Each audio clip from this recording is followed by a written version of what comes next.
Pavarotti had agreed to do the show, and he was going to do Nessun Dorma, and he'd actually come to his rehearsal, but he hadn't sung out. And I didn't expect it from, an operatic genius. So I accepted it, and I thought, okay, everything's fine, blah blah blah. And then we were literally on the air. The show was in New York, so we went on the air at 8 o'clock. So it wasn't more than 5 or 10 minutes into the show, and so I called, and all I heard was the following sentence. Mr. Ehrlich, I think he called me, not Ken. I am sick and I cannot sing for you tonight. I promise you I will come and sing for you next year, but I cannot do it tonight. And I said to myself, not to him, that's great, but what the fuck do I do now? I just basically said to her, I have a problem. I mean, we have a problem. I think I said, Pavarotti is not coming tonight. He can't sing. I know that you did the Nessun Dorma a couple nights ago. I'd like you to sing it tonight. And she came to we got to the side of the stage, and she had never seen the staging, which was the deck of Radio City. The whole stage is filled with musicians, and then there were 30 male singers upstage because there's a great vocal ending to Nessun Dorma. And she said, and she looked at me and grabbed my hand and held my hand and said, "Ooh, this is going to be fun."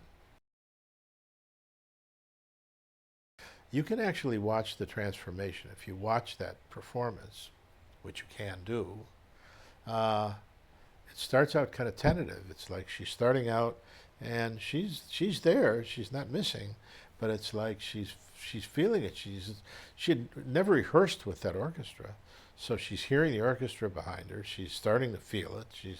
I don't even know if I think we might have had a 30-second vocal warm up, just for her to hear the monitors in front. But then, as she started to get into it, when she got into the last verse chorus and then the tag at the end, the ride out at the end. The ride out is this extended, basically slowed down piece. She Aretha-fied that, and it was unbelievable.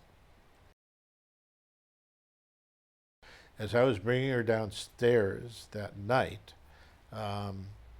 she looked at me and out of the blue said, "Is the air conditioning on?" And I said, "Probably." And this is the first time I had heard that, from her. "Well, turn it off." I said, "There's 7,000 people sitting out there, and we're 5 minutes from your performance. I don't really think I can do much in that amount of time." "Well, okay." She went out and she gave me a glare at one point. So now you cut to several months later at when we're doing the Divas show for VH1. What I had done was I had asked someone at VH1 and someone at the building to send someone down to the basement where the air conditioning unit was and to stay by it and don't let anybody turn it on. Turn it off an hour before she got there and leave it off. Okay. 5 minutes before she was to come on stage, that guy took a break and someone came down and turned the air on. And as she's walking to the stage with me, she hears it. She doesn't feel it, but she heard it. She heard that, Mm-hmm.